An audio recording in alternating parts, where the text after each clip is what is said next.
Bonjour à tous, je suis ravie de vous retrouver. Nous sommes ensemble pendant une demi-heure et voici ce qui vous attend. Nous parlerons politique avec Antoine Vieillard, le maire de Saint-Julien en Genevois. Il a réagi cet après-midi aux élections genevoises. Alexandre Génie viendra ensuite me rejoindre sur ce plateau et nous parlerons ensemble de son concept, le Hub des Alpes, qui ouvrira ses portes en septembre prochain. Et ensuite, comme chaque lundi, évidemment, nous parlons sport avec Sébastien Germain et son invité, Patrice Pion, directeur du Tour Savoie-Mont-Blanc. Mais avant, les titres du JT avec toi. Bonjour. Bonjour. Et on commence avec la Tribune de Genève qui fait sa une par rapport aux élections d'hier. Alors, certes, mais ça, c'est la revue de presse. Exactement. Alors, on commence avec les titres du JT que je n'ai absolument pas notés. Et on commence avec les élections. Il y a un lien quand même. Donc, on reviendra sur les élections genevoises. Donc, les Genevois choisissaient leur conseiller d'État. Donc, ça, c'est le gouvernement genevois. Et les députés qui vont siéger au Grand Conseil. Donc, voilà, leur Assemblée nationale, disons. Et donc, ce qui en ressort globalement, pour faire vite, les partis traditionnels sont renforcés, les populistes reculent. Ce qui est plutôt une bonne nouvelle pour les défenseurs du Grand Genève, donc on fera le point dans le JT. Et ensuite, un financement participatif pour la cantine savoyarde. Voilà, la cantine savoyarde, on a déjà eu l'occasion d'en parler sur 8 Moments. C'est cette association qui sert des repas chauds à partir des surplus alimentaires aux plus démunis à Chambéry, matin, midi et soir. Et elle est un petit peu fatiguée, cette association, en tout cas les locaux. Donc ils ont lancé une campagne de financement participatif pour restaurer notamment leur cuisine. Donc on fera le point tout à l'heure. Et il ne faut surtout pas que j'oublie de te lancer, comme tu me l'as répété 10 fois.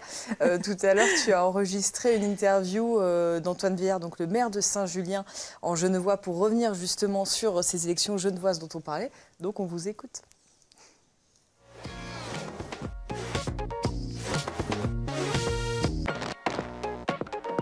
Antoine Vieillard, bonjour. Vous êtes le maire de Saint-Julien en Genevois. Vous avez certainement suivi de très près les élections au Grand Conseil et au Conseil d'État qui avaient lieu hier à Genève. On note un recul massif des deux partis populistes. Le nouveau parti Genève en Marche n'a obtenu aucun siège, par exemple. Est-ce que c'est un soulagement pour vous? Oui, bien sûr. Le fait que les populistes qui avaient pour seul slogan des slogans anti-frontaliers reculent, c'est un bon signe. Je pense que les Genevois se sont rendus compte que il ne suffit pas d'avoir des boucs émissaires, il faut apporter des propositions pour résoudre les problèmes qui se posent à notre agglomération. Et les populistes, aujourd'hui, se plaignaient mais ne proposaient rien. Concrètement, aujourd'hui, Genève continue de produire 5 fois plus de bureaux que de logements. Et ça, mathématiquement, ça crée 15 pendulaires frontaliers supplémentaires chaque jour. Et il faut trouver des solutions pour résoudre ces problèmes. Alors Pierre Maudet du PLR a été élu au premier tour directement, suivi à 6000 voix près quand même par Mauro Poggia qui arrive en deuxième position. On attend le deuxième tour qui aura lieu le 6 mai. Quel risque pour les frontaliers et pour vos habitants par exemple s'ils passent au deuxième tour? Si Mauro Poggia passe au deuxième tour, je pense que ce sera un fait en étant deuxième au premier tour. C'est absolument certain qu'il ne passera au deuxième tour.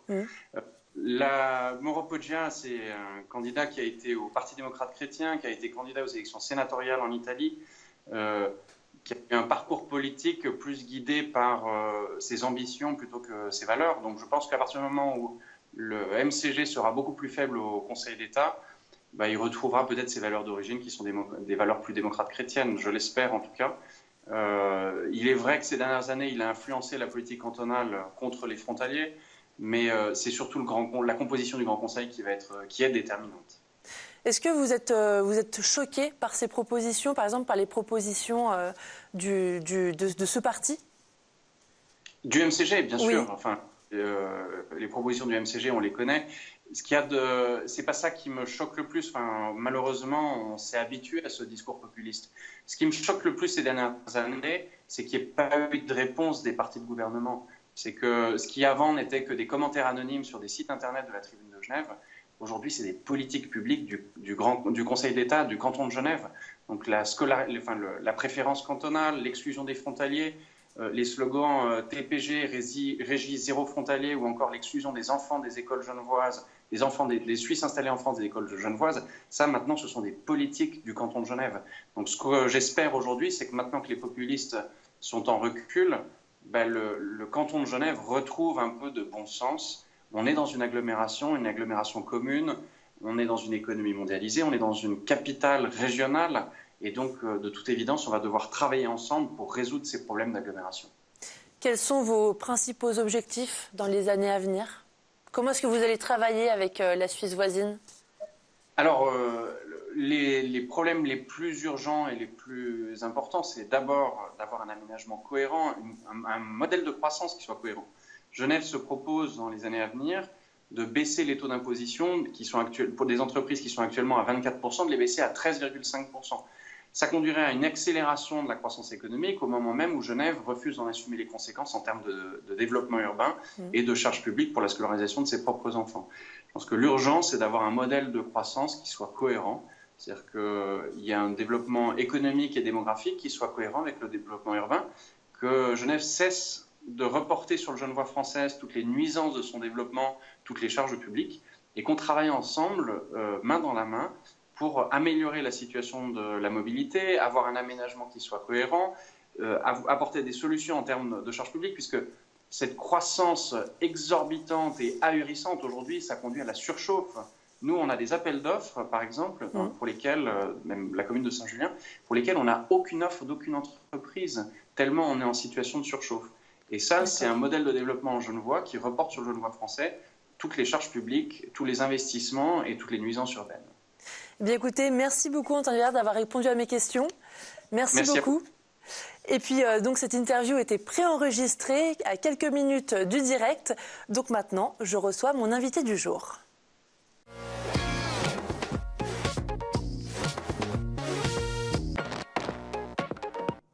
Et mon invité du jour est Alexandre Jenny. Bonsoir. Bonsoir. Merci d'être avec nous. Vous êtes le directeur du Hub des Alpes. Alors, vous voulez permettre aux entrepreneurs d'échanger autour du digital en les réunissant dans une même structure, ultra connectée, selon vous. Première question, ça veut dire quoi, ultra connecté ? Alors, ultra connecté, en fait, de par mon expérience professionnelle où j'ai voyagé dans beaucoup de pays, j'ai vu que plein de structures qui permettaient d'organiser des formations, des séminaires ou des salles de réunion, il y avait vraiment un matériel digne de ce nom-là qui permettait vraiment d'être connecté de façon complètement wireless, par exemple. Premier point, on n'a plus de câble pour pouvoir brancher son portable sur des grands écrans. La fibre, évidemment, fait partie du paysage de base maintenant, condition sine qua non pour le Hub des Alpes. Alors, on pourra se réunir, tous ceux qui ont quelque chose d'intéressant sur la question du digital pourra venir dans ce hub des Alpes. Faites-nous un peu visiter, là on le voit de l'extérieur sur cette photo. Oui, à l'intérieur, comment est-ce que ça se présente ? Alors, le bâtiment, il y a 3 étages. Donc un rez-de-chaussée qui est un restaurant, donc un peu bistroterie sérieux. Ici, c'est la salle d'entrée où on arrive justement dans les 2 étages supérieurs. Premier étage, c'est 3 grandes salles de réunion, donc ultra connectées, avec toutes les prestations qu'on attend de ce côté-là. Et le 2e étage, le R+2, ça sera donc des bureaux à louer pour que justement toutes ces personnes qui ont quelque chose d'intéressant à former à d'autres personnes viennent s'installer dans ce lieu. Alors moi, je suis curieuse, quand vous me dites tous les équipements attendus, voulus, est-ce qu'il y a un équipement en particulier qui est assez inédit finalement ? Parce que là, c'est un concept assez inédit dans la région. Quels équipements vraiment concrets vont être à l'intérieur ? Alors, concrètement, l'intérieur, donc moi ce que j'aime bien, c'est déjà les projecteurs. Parce que 9 fois sur 10, quand on utilise un projecteur, quand on arrive dans une salle de réunion, on se dit l'image est un peu terne, etc. On ne voit pas trop. Ben voilà, c'est des projecteurs très haut de gamme. Limite, c'est des Christie's. Les Christie's, c'est la marque la plus emblématique dans le milieu qui permet qui équipe par exemple les salles de cinéma THX ou ce genre de certification. Ça fera partie des salles de réunion. D'autres choses, moi j'aime bien la connectique simplifiée, parce que s'il y a des personnes qui ont envie de faire un message, ils ne sont pas forcément spécialistes en informatique pour pouvoir tout faire, et ben on a équipé tout de petits dongles USB qu'on met sur un ordinateur, et ben ça te permet de projeter directement, mais de façon simple, sans avoir un câble qui traîne tout le temps, c'est moche, c'est pas beau. Voilà, simplification, mais super haute qualité. Des écrans 4K, ça parle peut-être qu'aux initiés, mais 4K, c'est super bien, quoi. Super qualité. Alors ce bâtiment, il se trouve déjà, puisque la construction est quasiment finie, en face de Medipôle à Challes-les-Eaux. Oui. On sait que Chambéry, c'est la 12e ville, selon l'Express, où il fait bon travailler. Est-ce que c'est un hasard ou est-ce que c'est peut-être dû à ça aussi ? Non, ce n'est pas un hasard. Il y a un vrai bonheur de venir travailler tous les jours dans cette belle région. Et Chambéry, voilà, ça ne fait pas exception. J'ai fondé ma boîte il y a 12 ans dans cette région-là parce qu'effectivement, c'était On peut avoir de la vie parisienne, mais il y a plein de choses qui sont compliquées dans ce genre de ville. Et bien là, on a un vrai plaisir à venir travailler. Ce plaisir fait aussi qu'on est beaucoup plus efficace, plus épanoui et qu'on marche mieux. Et bien, le bâtiment est à l'image de la région. Un beau bâtiment, c'est joli, un beau paysage, une vue fabuleuse sur les montagnes depuis la Croix du Nivoulet jusqu'au massif de Beldon. Ça fait partie du bonheur de venir faire des choses dans ce lieu. Est-ce que le territoire chambérien, savoyard, est-ce qu'il est aussi fertile à de nouvelles idées? Est-ce qu'ici, on réfléchit mieux? Ah ben, tout à fait. Non, j'y crois beaucoup. J'ai un exemple personnel à apporter. J'ai déménagé dans la région plus pour suivre ma femme qui commençait à travailler ici. Mais c'est parce que j'ai déménagé dans la région que j'ai trouvé l'idée de faire ma première société. Color. Color, typiquement, oui, voilà. Expliquez-nous, Color, parce que finalement, vous êtes quand même déjà assez imprégné dans le monde de l'informatique et du digital. Oui. Expliquez-nous.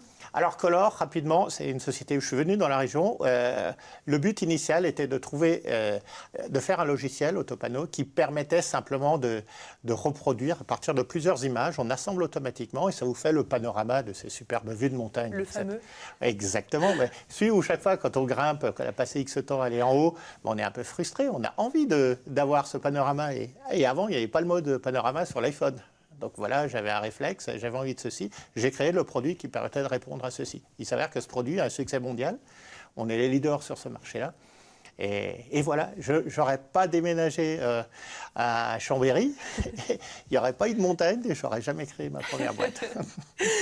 Alors, est-ce que vous avez déjà des entrepreneurs qui sont intéressés, qui vous ont contacté pour venir dans ce Hub des Alpes? Alors, on commence tout juste la commercialisation et juste en faisant un peu ces rumeurs à gauche à droite qui apparaissent, en fait, il y a beaucoup d'intérêt, de tas de personnes différentes qui sont intéressées par le projet parce que ça parle. Et je pense que je parle de nouveau à une frustration des entrepreneurs qui disaient « Ah ben écoute, je ne sais pas comment faire cette stratégie Facebook, est-ce que j'utilise Instagram ou pas, etc. » Et bien si on avait ces réponses-là avec des spécialistes qui pourraient venir dans ce bâtiment-là pour pouvoir les apporter et former ensemble plusieurs chefs d'entreprise, pas que un, mais une dizaine, vingtaine, cinquantaine, et bien là, on a gagné. Je suis sûr que de par le fait d'offrir cet outil de travail propre, sérieux, et ben on va augmenter tous les entrepreneurs, ils vont gagner de l'efficacité quelque part.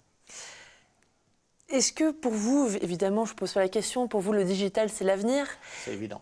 Quels sont les principaux thèmes, les principales problématiques qui vont arriver dans les prochaines années?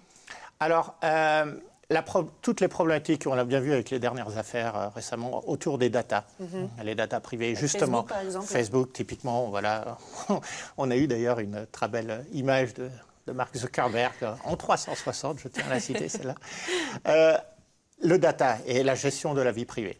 Alors, chose qui est plutôt intéressante quand on voit le grand débat entre l'Amérique et l'Europe, c'est l'Europe qui finalement, qui avait ces lois un peu plus restrictives ou un peu plus contrôlées, qui commence à gagner des supporters. Donc voilà, gestion de la vie privée très importante. Deuxième, évidemment, on ne va pas se cacher, la sécurité. La sécurité en particulier sur l'IoT, donc les objets connectés en général. Récemment, il y a encore des affaires complètement abracadabrantesques comme des casinos qui se sont fait pirater par le thermomètre d'un des aquariums à l'intérieur. Donc, d'accord. Oui. C'est les portes d'entrée maintenant pour des tas d'attaques et il y en a beaucoup qui s'en donnent à cœur joie parce que personne ne s'est occupé de ceci. Donc, je dirais, ça, c'est les deux freins. À côté, il y a des tas d'opportunités aussi, parce que l'IoT, ça pourrait vraiment changer beaucoup de choses dans pas mal de métiers.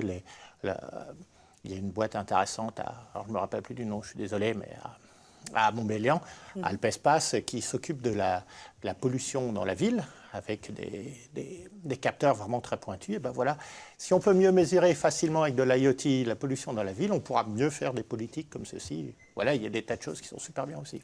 Et tous ces thèmes, du coup, on pourra les aborder dans le Hub des Alpes. C'est tout à fait le but. Qui ouvre, je rappelle, à l'automne 2018. À l'automne 2018, oui. Bien écoutez, merci beaucoup d'avoir répondu à mes questions. Je vous laisse rejoindre la régie. Merci de m'avoir invité. Bonne soirée, Merci, au revoir. Au revoir. Et puis, maintenant il est l'heure de rejoindre encore Fanette de Buisson et c'est l'heure de la revue de presse.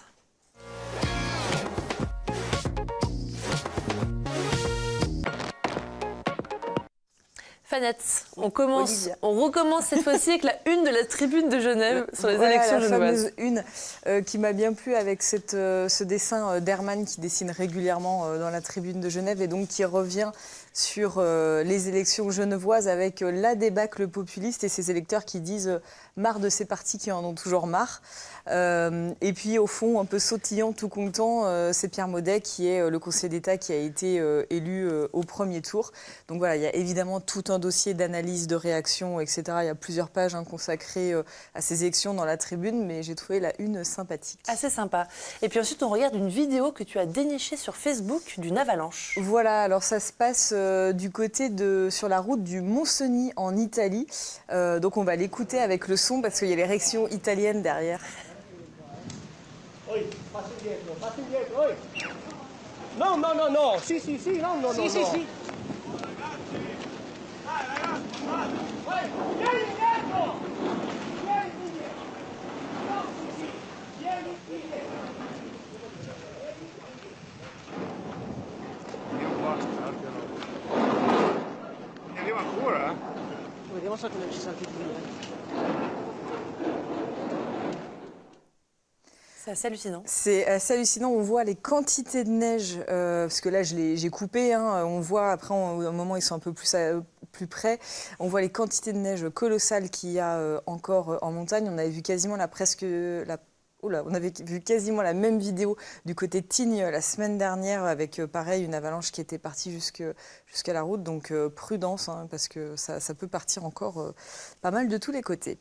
Et puis toi, la gendarmerie recrute si on veut se reconvertir. Exactement, avec cet article de France Bleu Pays de Savoie. Alors, elle veut recruter 1100 personnes en Rhône-Alpes, dans la région. Et maintenant, la gendarmerie recrute par Internet et par Pôle emploi. Ils ont fait un partenariat tous les deux. Alors, ils recherchent 600 gendarmes adjoints volontaires de 17 à 26 ans sans qualification particulière et 500 sous-officiers où là, par contre, il faut certains diplômes. Donc, pour ceux qui sont intéressés, Internet et Pôle emploi. Et puis des oiseaux en danger du côté de la Suisse, alors je Oui. ne sais plus où précisément. Exactement. Alors là, pour le coup, c'est partout en Suisse. Partout en Suisse, voilà. d'accord. En fait, ce sont des oiseaux des champs.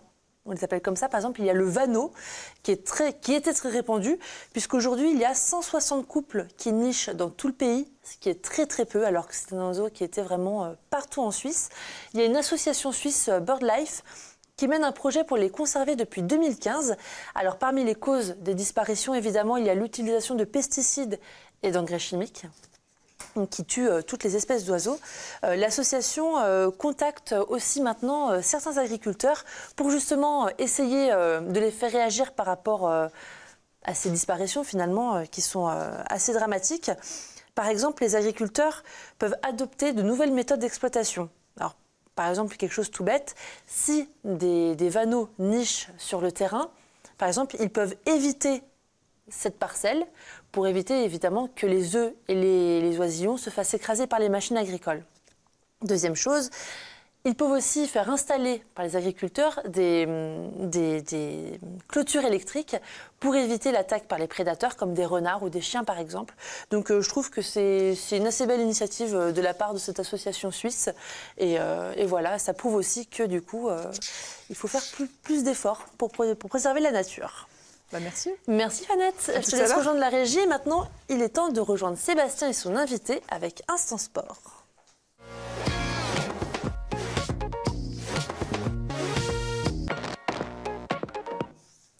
Bonsoir Sébastien. Salut Olivia. Bonsoir. Alors tu es accompagné de Patrice Pion qui est directeur du Tour Savoie-Mont-Blanc. Oui, on va parler cyclisme pour les amateurs. Donc tu l'as dit, Olivia, Patrice Pion, donc vous êtes directeur du Tour Savoie-Mont-Blanc. Vous avez, bonsoir. Déjà, c'est un peu de temps. Vous avez présenté ce vendredi soir au Manège à Chambéry le parcours de l'édition 2018 du Tour Savoie-Mont-Blanc. Un mot déjà pour qualifier ce parcours. Dur et beau. Tout un programme. Alors 3 nouveautés cette édition. Un changement de date avec une date un petit peu plus précoce dans le calendrier. si je dis pas de bêtises. On a eu l'opportunité d'avoir une semaine libre par rapport à le Tour de France qui a décalé sa date, partir au début juillet, ils sont partis une semaine après. Du coup, ça a libéré dans le calendrier international une date. Et comme on avait un peu de concurrence chaque année, on a postulé sur cette date. Et on a eu la chance de l'avoir. Ce sera pour 2 années consécutives. Du coup, on est seul au calendrier et ça nous permet d'avoir un plateau beaucoup plus important. Avec notamment la présence de 5 équipes continentales professionnelles. Voilà, 5 équipes continentales professionnelles qui font soit le Tour de France, soit le Tour d'Italie. Et du coup, on aura un plateau sportif un peu plus élevé. Ensuite, il y a 8 équipes continentales. Voilà, donc il y a beaucoup de professionnels au départ de cette édition 2020. 20e édition, pardon. Et 3e chose à noter, un dénivelé record cette année. Oui, alors bon, chaque année on dit que c'était la plus dure et puis à chaque fois, c'est vrai que le territoire fait que on franchit beaucoup de cols et on a voulu aussi profiter du passage du Tour de France pour être sur les mêmes montées, On mêmes cols. Voilà. Sur le parcours plus en détail. Le dénivelé, la montagne, c'est l'essence même de votre épreuve. Voilà, quoi qu'il en soit, le Tour de Savoie-Mont-Blanc, c'est une épreuve de montagne. C'est pas fait pour les sprinteurs. Voilà, on laisse les autres organisateurs en France gérer ça. Nous, on veut vraiment que des grimpeurs. Un mot sur cette épreuve qui va commencer, donc vous l'avez dit, 20e édition. Qu'est-ce que vous attendez en tant que directeur ? Que tout se passe bien, qu'on ait encore un beau vainqueur comme chaque année et que voilà, la renommée soit encore plus importante pour tous les gens qui œuvrent sur cette manifestation, puisque on est une manifestation faite que de bénévoles, et du coup, on veut que ce soit très professionnel. Moi, j'ai une petite question. Est-ce que lors de vos événements, de vos courses, il y a des pépites qui sortent du lot ? Oui, on a vu Romain Bardet qui a gagné 2 fois chez nous, Warren Barguil, Talansky, Van Garderen. On a Thibaut Pinot. Le vainqueur de l'année dernière, Egan Bernal. Oui, le vainqueur de l'année dernière, qui est passé chez Sky. Les trois premiers du classement général de l'année dernière sont passés tout de suite dans les rangs professionnels Pro Tour. Voilà, et sur les 19 éditions, 18 sont passés professionnels. 18 vainqueurs sont passés professionnels. Vous êtes révélateur. Voilà.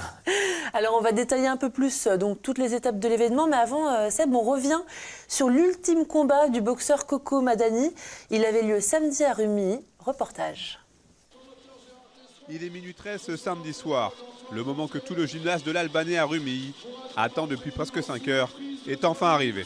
Sébastien Coco Madani remonte sur le ring pour la toute dernière fois. Après une retraite de presque 3 ans, le Rumilien est pourtant affûté physiquement. Face à son adversaire géorgien Mikhail Mozulishvili, Coco Madani retrouve l'adrénaline de son sport du haut de ses 37 ans. Précis dans ses frappes mais surtout déterminé comme jamais à sortir par la grande porte. Sébastien Madani s'impose avant la limite par arrêt de l'arbitre à la 5e reprise. J'ai travaillé pour arriver à ça et aujourd'hui je suis content. C'est comme quoi, comme on dit, le travail il paye. Et je dis toujours à tout le monde, et j'aime bien le répéter, 37 ans on n'est pas foutu. À 37 ans on est encore en pleine bourre. Donc il faut arrêter de jouer avec l'âge, il faut arrêter à jouer. Quand on veut, on peut. Et aujourd'hui je l'ai fait voir, après 3 ans sans sport du tout quasiment, je suis revenu au top. La satisfaction en fait c'est la victoire personnelle sur soi-même, d'avoir perdu tous ces kilos, d'être revenu au top. Et rien que ça c'est pas évident. C'est quand on repart de loin, très loin, les premières courses on se dit putain comment je vais faire. Mais je suis arrivé quand même, parce que je suis un battant, je suis un guerrier, c'est là-dedans. Sébastien, désormais définitivement retraité, Jimmy Madani, l'entraîneur historique du Boxing Club rumilien, va pouvoir s'occuper à temps plein de Mehdi, son autre fils de champion.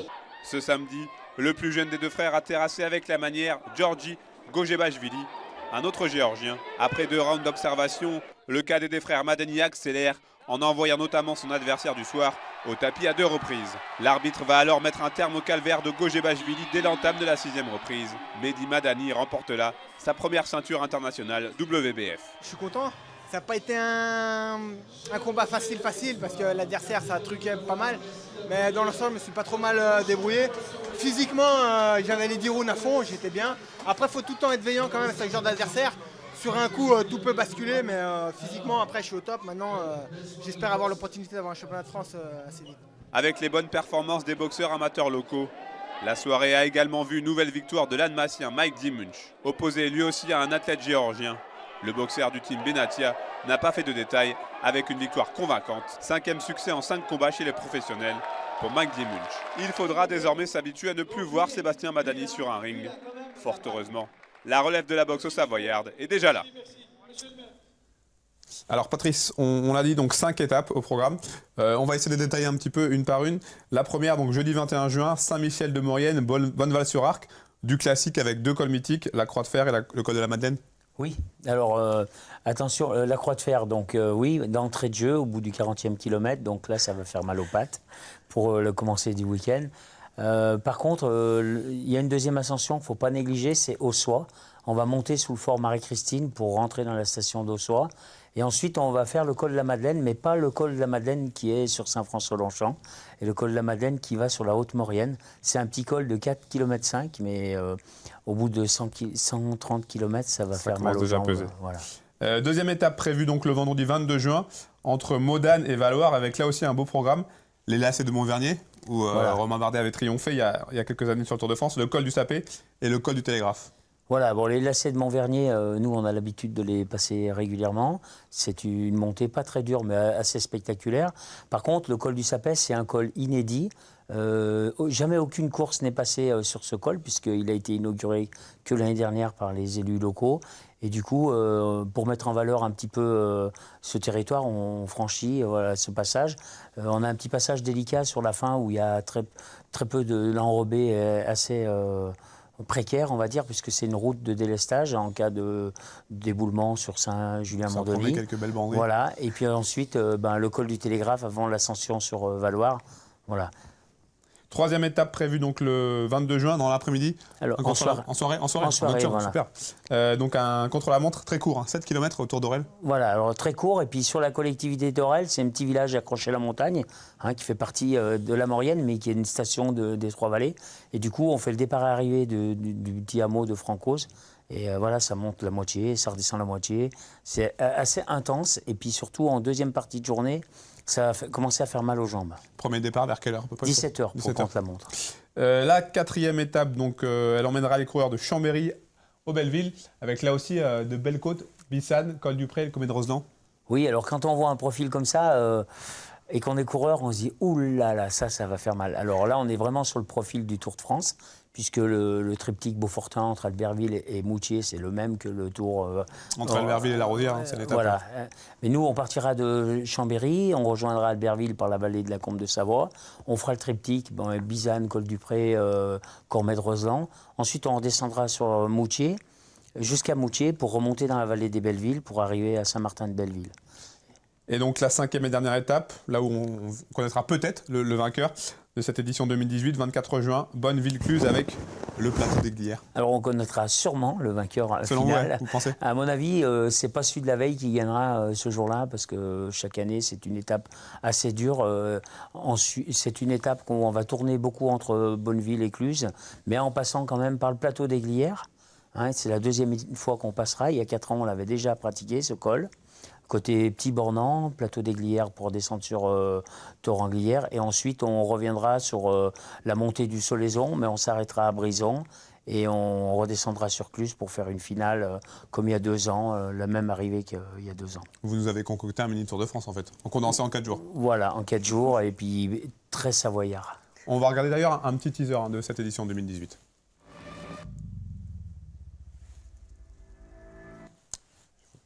Je préciserai que c'est cette image.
Merci à Yves Tolon pour ces images, superbes images, les images donc, du Tour Savon-Blanc 2017. Merci Patrice. On rappelle les dates de ce Tour 21 au 24 juin 2018. On essaiera d'être présent en tout cas. Voilà, merci. Merci à tous les deux. Merci à tous les deux. Sébastien, avant de finir très rapidement, cette émission, quelques résultats. Résultats importants en football national 2, 26e journée, la victoire à l'extérieur d'Annecy du côté de Monceau. Victoire 3-2 dans les arrêts de jeu. Annecy est deuxième derrière Andrézieux. Il reste 3 ou 4 matchs. Annecy peut encore jouer la montée en national. Troisième victoire de suite pour Aix-Maurienne Savoie Basket. On parle là donc de basket Pro B. Victoire contre Nantes 65-52. Le maintien est proche pour Aix-Maurienne. En handball, malheureusement, défaite pour Chambéry qui s'incline au phare en demi-finale de Coupe de France contre le Paris Saint-Germain. Défaite 24-27. En handball, toujours en national 2, victoire importante pour Annecy-le-Vieux contre les Lyonnais de Caluire 32-25. Annecy-le-Vieux est bien parti pour monter en national 1. Un résultat match en retard de rugby avec la victoire d'Annecy contre Villefranche-sur-Saône 25-5. Et enfin, la défaite de Aix-en-Savoie du côté de Livry-Gargan, c'est du water-polo. Aix-en-Savoie est deuxième du classement. Merci beaucoup Sébastien. Alors Merci. on te retrouve demain pour le JT à 18h30. Mais ce soir, c'est Fanette qui officie et je fais un rapide rappel des titres. Ce soir, nous parlons des élections du Conseil d'État et du Grand Conseil à Genève et d'un financement participatif pour rénover la cuisine de la cantine savoyarde. Passez une très belle soirée. À demain, 18h pour Accès Direct.